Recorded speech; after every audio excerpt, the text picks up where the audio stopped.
To give up, you have to be dead, or completely incapacitated.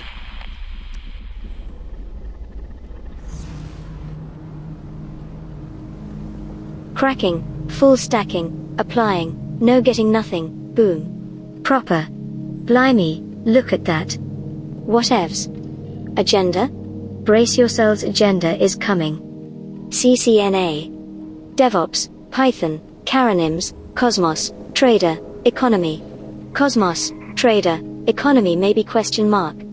So CCNA. Subnet mask. But previously on Ready Not to Die for the CCNA.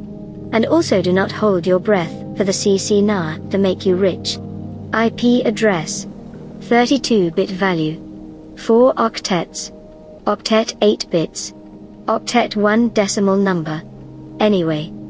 Now. Subnet mask. The subnet mask is used by TCP/IP to determine whether a host is on a local or remote network. Boom. That is it? Cock up. Maybe.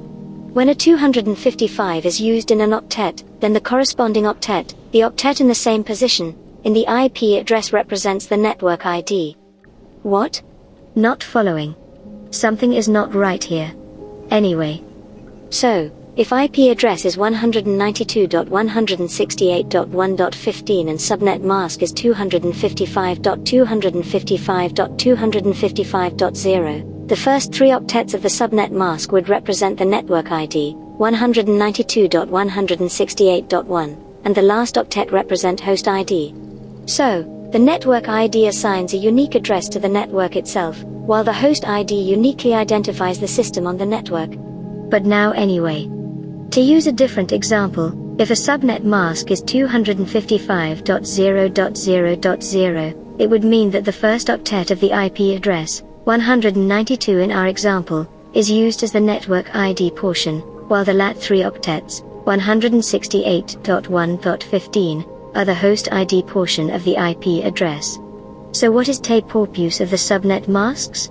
Or better yet, why do we have a subnet mask that breaks the IP address into a network ID and a host ID?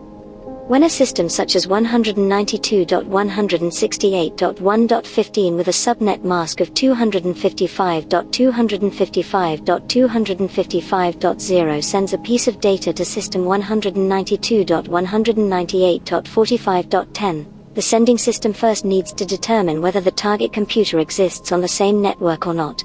It does this by comparing the network IDs. If the network IDs are the same, then both systems exist on the same network and one system can send to the other without the use of a router. If the systems exist on a different networks, the data will need to be passed to the router so that the router can send the data to the other network. Next on CCNA. Default gateway. But now some about DevOps. Continue on the memory of the OS. Previously I talked about logical and physical address spaces. And now, let me talk about static and dynamic loading. So to load a process into the main memory you need a loader. Who is that? There are 2 different types of loading. Static loading and dynamic loading. So static loading is loading the entire program into a fixed address. It requires more memory space. But now, dynamic loading. Loading dynamically the entire program and all data of a process must be in physical memory for the process to execute. So, the size of a process is limited to the size of physical memory. To gain proper memory utilization, dynamic loading is used. In dynamic loading, a routine is not loaded until it is called. All routines are residing on disk in a relocatable load format. One of the advantages of dynamic loading is that unused routine is never loaded. This loading is useful when a large amount of code is needed to handle it efficiently. Day what? Day 3. BERT, Bit Error Rate Test. BGP, Border Gateway Protocol. BLE, Bluetooth Low Energy. BNC, British Naval Connector or Bayonet Neil Conselman Boot Protocol or Bootstrap Protocol.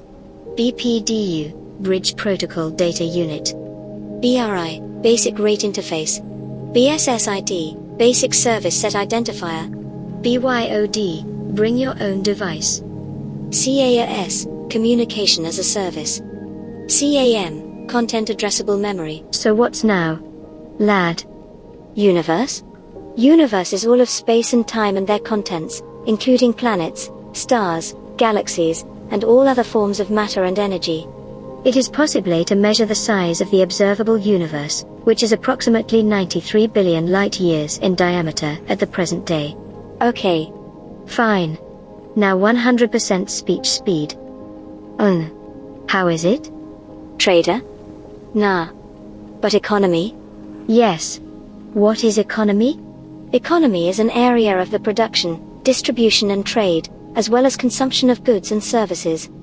In general, it is defined as a social domain that emphasizes the practices, discourses, and material expressions associated with the production, use, and management of scarce resources.